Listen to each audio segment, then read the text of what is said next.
God healed this cancer. I had a lady that I just met. We just started going to a new church, and her and her husband have a son that has Down syndrome. And he is a super, super sweet kid. But his mom and I started talking the other day. We got to talking about God and him moving in the church and the miraculous and all that stuff. She shared a testimony about how God healed her son.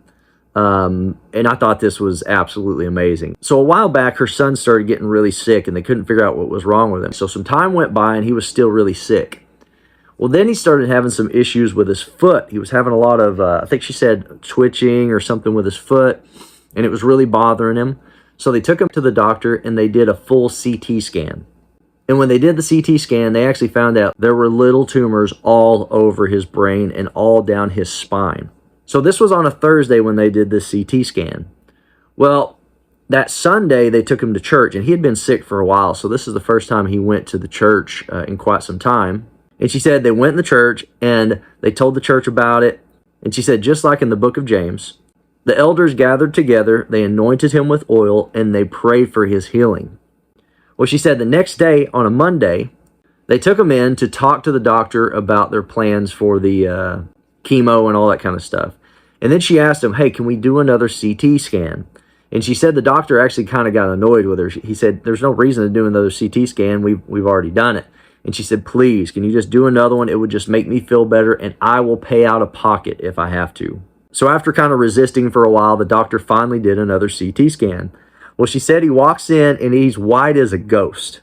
And he walks in with the paperwork and everything, and he says, I can't explain it. I don't know what's happening, but there's no tumors anywhere. Like, all the tumors are gone. But she said the craziest thing was that the doctor said where the tumors were, there were little bitty holes everywhere, all over his spine, all over his brain where the tumors were. There's these little bitty markers of where the tumors were. And she said it instantly reminded her of when Jesus went to the disciples and Thomas, doubting Thomas, didn't believe. And he said, unless I put my fingers in the holes, I'm not going to believe. And Jesus showed up and said, here, touch them. And he touched the holes in his hands and touched the hole in his side. And she said it was the same thing. It's like Jesus had left a reminder that the tumors were there. Listen, I just thought that was an amazing story. And listen, this is the God we serve. He's the same God yesterday, today, and forever. So no matter what you're dealing with, if it's sickness, if it's a lost family member, if it's your financial situation, it doesn't matter what it is. Go to God in faith and pray and expect God to show up. So no matter what anybody says, keep believing that God's going to show up, and He will.